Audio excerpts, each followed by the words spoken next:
Hello students.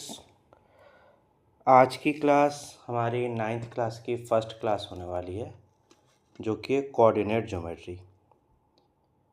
जैसा कि आप लोगों को पता है कि आप लोगों के नाइन्थ क्लास की सिलेबस चेंज हो चुकी है। चेंजेस क्या मतलब आप समझ सकते हो कि बस 2 ही चैप्टर चेंज हुई है। जो 2 चैप्टर आपके ऐड ऑन हुए हैं वो हैं अर्थमेटिक प्रोग्रेशन, उसी में आपके ज्योमेट्रिक प्रोग्रेशन भी आ जाएंगे, और सेकंड चैप्टर है आपके प्रोबेबिलिटी। हम लोग ये नाइन्थ क्लास के सारे चैप्टर्स इस चैनल पे पढ़ेंगे वन बाय वन। उसके रिलेटेड जितने भी आपके इम्पॉर्टेंट क्वेश्चंस होंगे, जो कि आपके एक्सपेक्टेड क्वेश्चन हैं, जो आपके एग्ज़ाम में आने वाले होंगे, और जो एक्सरसाइज के अच्छे क्वेश्चन होंगे वो भी सॉल्व करेंगे। आप लोग इस चैनल को सब्सक्राइब कर लीजिए और बेल आइकन को, घंटी को भी दबा दीजिए, ताकि आपको नोटिफिकेशन वगैरह जितने भी वीडियोज़ आते रहे उसकी नोटिफिकेशन मिलती रहे। चलिए हम लोग स्टार्ट करते हैं हमारी फर्स्ट चैप्टर, जो कि है कोऑर्डिनेट ज्योमेट्री। सबसे पहला क्वेश्चन है कि कोऑर्डिनेट ज्योमेट्री होता क्या है। तो ऐसा ब्रांच है ये मैथमेटिक्स का जो अलजेब्रा और ज्योमेट्री दोनों को जोड़ता है।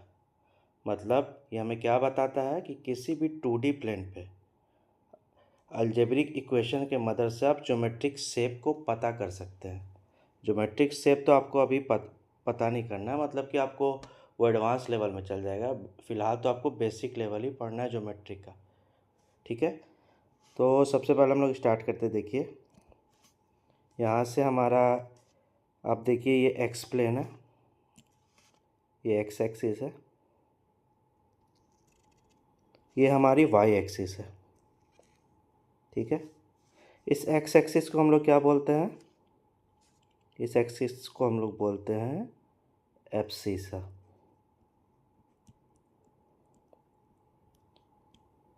और इस वाई एक्सिस को हम लोग बोलते हैं ऑर्डिनेट,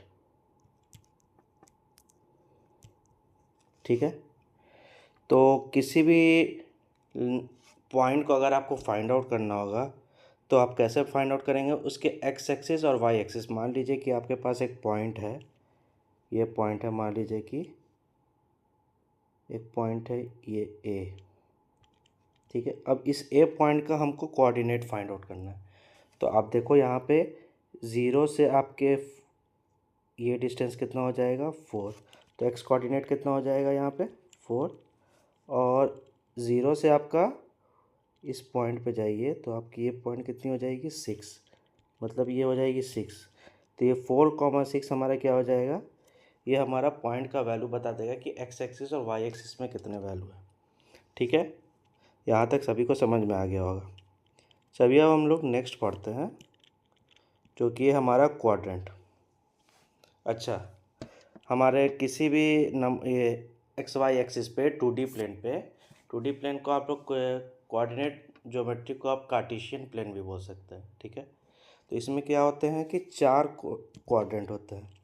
ये आपके हो गए फर्स्ट क्वाड्रेंट, ये हो गया आपके फर्स्ट क्वाड्रेंट, ये हो गया आपके सेकंड क्वाड्रेंट, ये हो गया आपका थर्ड क्वाड्रेंट, और ये आपका हो गया फोर्थ क्वाड्रेंट, ठीक है।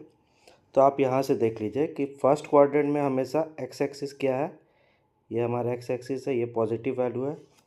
वाई एक्सिस देखिए ये भी पॉजिटिव वैल्यू है। तो यहाँ पे क्या होगा, कोऑर्डिनेट आपका हमेशा प्लस प्लस होगा, इस कोऑर्डिनेट में हमारा प्लस प्लस होगा, ठीक है। अब आते हैं सेकंड क्वाड्रेंट में। सेकंड क्वाड्रेंट में अगर आप देखोगे तो ये हमारी क्या है, एक्स एक्सिस में नेगेटिव वैल्यू है, और वाई एक्सिस में क्या है, हमारी पॉजिटिव वैल्यू है। तो इस क्वाड्रेंट में हमारी वाई एक्स एक्सिस कितनी होगी, नेगेटिव। यहाँ पे देखिए एक्स एक्सिस क्या होगी, नेगेटिव, और वाई एक्सिस क्या होगी, पॉजिटिव होगी।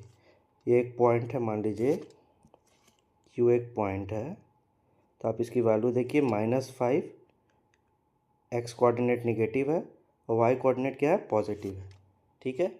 उसी तरह से हमारा थर्ड क्वाड्रेंट में आप आइए। थर्ड क्वाड्रेंट में आप एक्स एक्सिस देखो नेगेटिव है, वाई एक्सिस भी क्या है, नेगेटिव है, मतलब कि एक्स भी वैल्यू नेगेटिव होगी, वाई की भी वैल्यू नेगेटिव होगी। उसी तरह से आप फोर्थ क्वाड्रेंट में आइए। फोर्थ क्वाड्रेंट में आपकी एक्स वैल्यू पॉजिटिव होगी, वाई एक्सिस क्या होगी, नेगेटिव होगी, मतलब कि एक्स की वैल्यू पॉजिटिव और वाई की वैल्यू नेगेटिव होगी। सो आपको यहाँ तक किसी को कोई डाउट नहीं होगा कि आप किसी भी क्वाड्रेंट का अगर आपको साइन पता करना होगा तो आप इस तरह से साइन उसका निकाल सकते हैं। नेक्स्ट हम लोग आते हैं, अब किसी भी ऑर्डिनेट पे या फिर कार्टेशियन प्लेन पे अगर हमें डिस्टेंस पता करना हो तो वो हम लोग किस तरह से पता करेंगे। मान लीजिए कि आपके पास एक ये वार्डरोब है, ठीक है, ये एक वार्डरोब है। इस वार्डरोब में क्या है कि ये दो पॉइंट है, जिस पॉइंट पे ये दोनों एक्स और वाई एक्सिस पे मान लीजिए ये वार्डरोब रखा हुआ है। तो हमें पता करना है कि इसका इनिशियल पॉइंट जो कि ये है और फाइनल पॉइंट ये है, वो कौन कौन से पॉइंट पे रखा हुआ है और एक्चुअली में इस वार्डरोब का कितना लंबाई है और कितनी चौड़ाई है, मतलब कि हाइट कितनी है और इसकी लेंथ कितनी है, वो हमें पता करना है। तो आप देख लीजिए वैल्यू को, यहाँ से अगर आप ओरिजिन से चेक करते हैं तो ओरिजिन से इस पॉइंट की डिस्टेंस कितनी है, 7 यूनिट है, ठीक है। ओरिजिन से इस पॉइंट की डिस्टेंस कितनी है, 3 यूनिट है। तो हमें क्या पता करना है, हमें ये वैल्यू पता करनी है। तो ये वैल्यू कितनी हो जाएगी, टोटल में से क्या करेंगे हम, 7 - 3 इज इक्वल टू कितनी हो जाएगी, 4। तो ये हमारी कितनी आ जाएगी, 4 आ जाएगी। मतलब इस वार्डरोब की लेंथ कितनी है, 4 है। उसी तरह से हमें क्या करना है, इसकी हाइट पता करनी है कि इसकी हाइट कितनी होगी, ठीक है। अब आप देखिए, इसकी हाइट पता करनी है हमें। इसकी हाइट पता करनी है तो आप देख लो, अगर हम यहाँ पे मान लेते हैं कि इसकी भी पॉइंट देते हैं 1 2 3 और ये 4, ये 4 यहाँ पे मान लीजिए टच कर रहा है, ठीक है। अब हमें क्या करनी है, इसकी हाइट पता करनी है। तो टोटल यहाँ से यहाँ तक की कितनी डिस्टेंस होगी, ये डिस्टेंस 4 होगी। हमने यहाँ पे वाई एक्सिस देख लिया। और इनिशियल कितनी है, इनिशियल तो ये 0 है, तो हमारी हाइट कितनी हो जाएगी, 4 - 0 इज इक्वल टू 4। मतलब अगर हम इसे लेंथ और हाइट अगर इसकी निकालनी होगी तो हम लोग किस तरह से निकालेंगे, फाइनल माइनस इनिशियल, और यहाँ पे भी फाइनल माइनस इनिशियल। तो इसकी लेंथ कितनी आ गई, लेंथ कितनी आ गई, 4, और हाइट कितनी आ गई, वो भी आ गई 4। तो इस तरह से आप कोई भी वैल्यू को फाइंड आउट कर सकते हैं, किसी भी पॉइंट की कोऑर्डिनेट को किसी भी पॉइंट में एक्स वाई प्लेन में उसके पॉइंट के वैल्यू को फाइंड आउट कर सकते हैं, ठीक है। यहाँ तक सभी को क्लियर होगा। अब आते हैं नेक्स्ट। अब हमारा बिगेस्ट चैलेंज आ जाता है कि अगर आपको अच्छा पैरेलल लाइन दिया हुआ है तो आप तो निकाल सकते हो, लेकिन अगर आपको स्ट्रेट लाइन ना देके एक डायगोनल के रूप में दे दे तब आप इसकी वैल्यू कैसे निकालोगे। क्योंकि ये वैल्यू मान लीजिए ए पॉइंट है, इस ए पॉइंट पे क्या है, 3,4 इसकी कोऑर्डिनेट है। उसी तरह से डी की कोऑर्डिनेट क्या है, 7,1 है। हमें क्या करना है, ए डी की वैल्यू फाइंड आउट करनी है। अब ए डी की वैल्यू हम लोग कैसे फाइंड आउट करेंगे, क्योंकि ये तो पैरेलल है, ना ही ये एक्स एक्सिस के पैरेलल है और ना ही ये वाई एक्सिस के पैरेलल है। तो आखिर हम लोग इसको निकालेंगे कैसे। तो इसको निकालने का एक आसान तरीका होता है। सबसे पहले क्या कर लीजिए, आप इसको एक्सटेंड कर लीजिए और इस पॉइंट को भी आप डी पॉइंट को भी इस तरह से एक्सटेंड कर लीजिए और इसकी मीटिंग पॉइंट को फाइंड आउट कर लीजिए। ये मान लीजिए इसका मीटिंग पॉइंट है सी। तो यहाँ से हमें क्या पता चल गया, सी। अब ये हो गया क्या, ये ए सी जो हो गई ये वाई एक्सिस के पैरेलल हो गई और ये सी डी किसके पैरेलल हो गई, एक्स एक्सिस के पैरेलल हो गई। अगर पैरेलल वैल्यू आ गई तो हम लोग क्या कर सकते हैं, डिस्टेंस फाइंड आउट कर सकते हैं। अब आप देखिए ए सी की वैल्यू कितनी हो जाएगी, ए सी की वैल्यू ये टोटल कितना है आपके पास, ये टोटल है आपके पास 3 और ये वैल्यू कितनी है, यहाँ से यहाँ तक ये वैल्यू है 1। तो 3 - 1 ये वैल्यू आ जाएगी 2। उसी तरह से आप ये एक्स एक्सिस पे देखिए, ये टोटल एक्स की वैल्यू कितनी है, 7 है और यहाँ से यहाँ तक की वैल्यू कितनी है, तो ये हमारी 3 है। तो ये टोटल कितनी हो जाएगी, 7 माइनस 3, इसकी वैल्यू कितनी आ जाएगी 4। मतलब इस पॉइंट की वैल्यू हमारी कितनी आ गई। आप इसको नेक्स्ट स्लाइड में भी देख सकते हैं। ये देखिए, ये पॉइंट हमारी कितनी आ गई है। सी पॉइंट आप देखो,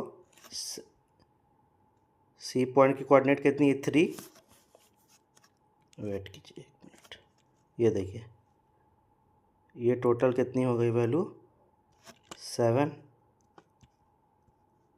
ये वैल्यू आपकी कितनी हो गई 3। तो ये वैल्यू आपकी कितनी हो जाएगी 7 माइनस 3 4। ठीक है। उसी तरह से वाई एक्सिस आप देख लो, वाई एक्सिस ये टोटल कितनी आपकी वैल्यू है 4, और ये वैल्यू कितनी है 1। तो 4 माइनस 1 यहाँ पे कितनी हो जाएगी, ये 3 हो जाएगी। तो अब हमें क्या मिल गया, ए सी की वैल्यू मिल गई 3, और सी डी की वैल्यू कितनी मिल गई 4।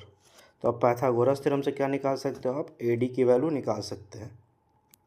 ए डी की वैल्यू क्या हो जाएगी, A D square is equal to A C square plus C D square.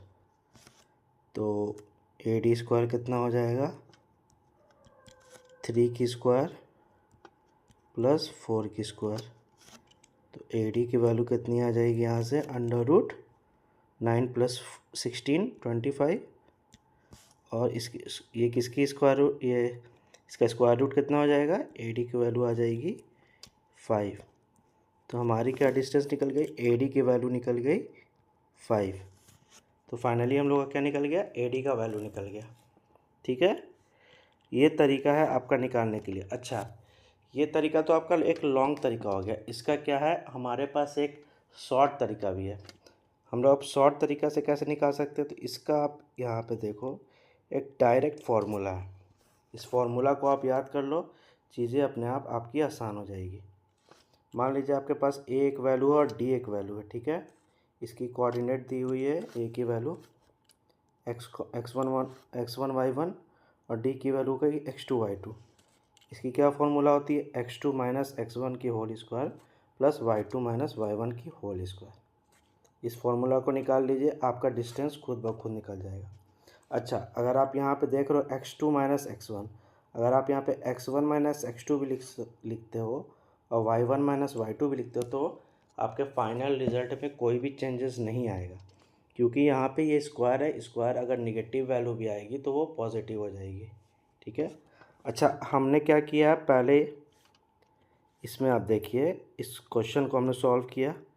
हमने एक लॉन्ग मेथड से इसको सॉल्व किया। ठीक है, ए 3,4 है, डी कितना 7,1 है। हम यहाँ पे क्या लिखते हैं, ए लिखते हैं 3,1 और ये 7,4। ठीक है, यही वैल्यू थी। अच्छा, अब हम लोग क्या करते हैं, इस फॉर्मूला से इसको निकालते हैं। ठीक है भाई, तो 7 माइनस 3 का होल स्क्वायर कितना हो जाएगा 4 का स्क्वायर प्लस 4 माइनस 1 का होल स्क्वायर। 4 माइनस 1 का होल स्क्वायर कितना हो जाएगा 3 का स्क्वायर, मतलब √16 प्लस 9 इज इक्वल टू 25, जो कि सेम वैल्यू कितनी आ जाएगी 5, जो हमारी पिछले वाले में आई थी। तो ये एक आसान तरीका है आपका निकालने के लिए। आपको ये फॉर्मूला बिल्कुल ही रट लेना है। ठीक है, चलिए अगर हम लोग ये क्वेश्चन से एक सॉल्व करते हैं ताकि आपको चीज़ें पूरी तरह से समझ में आ जाए। अब मान लीजिए कि इसमें ए डी की वैल्यू आपको निकालनी है। ठीक है, ए डी की वैल्यू निकालनी है, तो ए डी की वैल्यू आप कैसे निकाल सकते हो, √ ए की वैल्यू कितनी है 3,4 और डी की, ए की वैल्यू 3,4 और डी की वैल्यू 7,1। तो कैसे आप निकाल सकते हो, x1 माइनस x2, मतलब कि 3 माइनस 7। एक मिनट,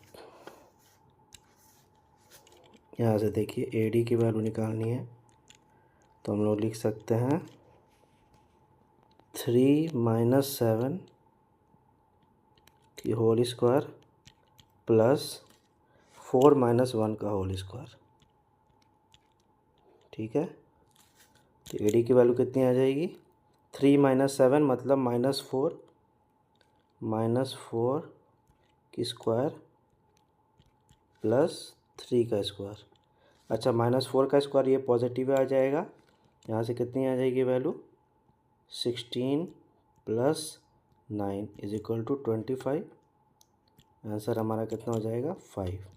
तो ए डी की वैल्यू कितनी आ गई, 5 आ गई। उसी तरह से सेम आप ए एम की वैल्यू भी निकाल सकते हो। ए एम की वैल्यू कैसे निकलेगी, A M square is equal to 9 minus 3 की होल स्क्वायर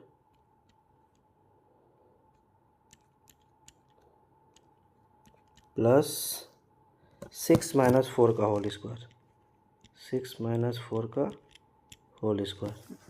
इसकी वैल्यू कितनी आ जाएगी, 6 का स्क्वायर प्लस 2 का स्क्वायर। इसकी हो जाएगी 36 प्लस 4 √40। √40 को आप क्या लिख सकते हो, 2√10। ठीक है, क्योंकि 4 हो जाएगी, 4 इंटू 10, 4 का √2, 4 का वैल्यू 2 हो जाएगा, तो आंसर कितनी आ जाएगी, 2√10। उसी तरह से आप डी एम का भी वैल्यू निकाल सकते हो सेम। डी एम की आप कैसे निकालोगे, D M square is equal to 9 minus 7 की स्क्वायर प्लस 6 माइनस 1 का होल स्क्वायर। ठीक है, यहाँ से वैल्यू आ जाएगी 2 का स्क्वायर प्लस 5 का स्क्वायर। 5 ये हो जाएगा 4 प्लस 25 अंडर रूट, इसकी वैल्यू आ जाएगी √29। ओके, इस तरह से आप सारे वैल्यू को निकाल सकते हो। तो ये चैप्टर आपकी कोऑर्डिनेट ज्योमेट्री ख़त्म होती है, थ्योरी सेक्शन पूरा। हम लोग नेक्स्ट क्लास में इसका जितना भी एक्सरसाइज के क्वेश्चंस और जितने भी प्रीवियस ईयर क्वेश्चन आए वो सॉल्व करेंगे। आप लोग भी इस एक्सरसाइज के सारे क्वेश्चन सॉल्व करें। अगर कोई दिक्कत आती है तो कमेंट में आप कुछ भी लिख सकते हैं, जो भी आपकी इशू है। तो आप इस चैनल को सब्सक्राइब कर लो ताकि आपको सारे वीडियोस टाइम टू टाइम मिलती रहे। Thank you.